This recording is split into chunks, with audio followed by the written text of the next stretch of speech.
So artists often take risks, including moral risks, in pursuit of their art. The novelist James Joyce asked his wife, the wonderfully named Nora Barnacle, if she would go with another man so that he could experience what infidelity felt like. Joyce wanted Nora to be unfaithful so that he could better imagine the life of Leopold Bloom, the main character of his work in progress, Ulysses. Now, this is a strange request, and undoubtedly fraught with dangers, but not obviously morally wrong.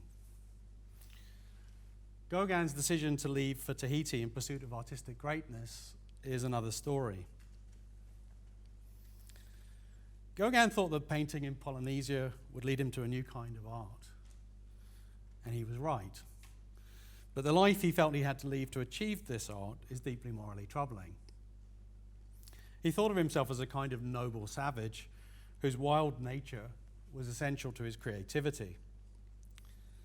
And Gauguin, as many of you may know, certainly now know, had an abusive relationship with many of the women and girls who inspired his art.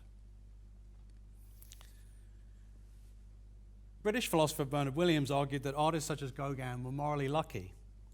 Their art can justify choices that for the rest of us would have no justification at all. Williams imagines Gauguin in leaving his family and pursuing his art as gambling on his talent.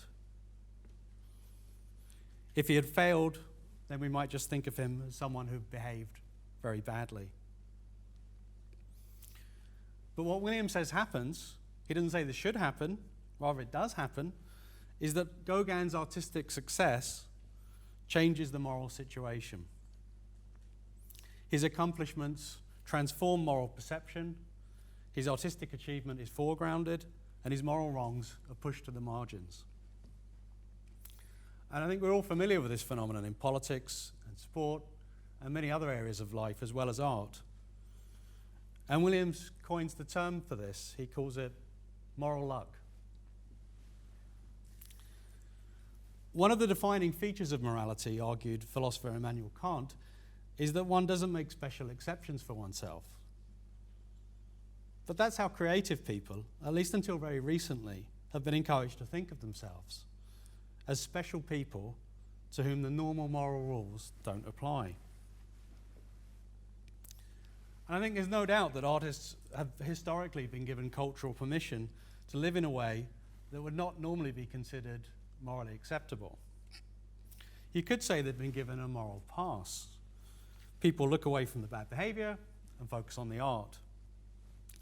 But if artistic license once came with a moral pass, then we've rightly had a cultural rethink, I think as Shahida said, a cultural reckoning with the whole idea of artistic license. Feminist criticism in particular has challenged and changed mainstream complacency about the scale and seriousness of sexual exploitation and abuse. The hashtag couldn't be clearer. Time's up. So artists in the Me Too era are no longer morally lucky in the sense that their moral wrongs are pushed to one side. Fame is no longer a shield from moral scrutiny. It's a magnet for moral attention. The failings of famous artists are now examined and publicized to a degree far beyond the consideration paid to those who commit the same wrongs in ordinary life. The script, in this sense, has been flipped. We want artists to take risks and for no one to be harmed. We want, in other words, the impossible. But at the very least, we hope that if artists take moral risks, they'll belong in some grey area, like Joyce's request to his wife. We don't mind if artists have been naughty. I will fully understand if it turns out in real life that Fleabag star Phoebe Waller-Bridge seduced a priest. What we don't want is for our artistic heroes to be evil. Thank you.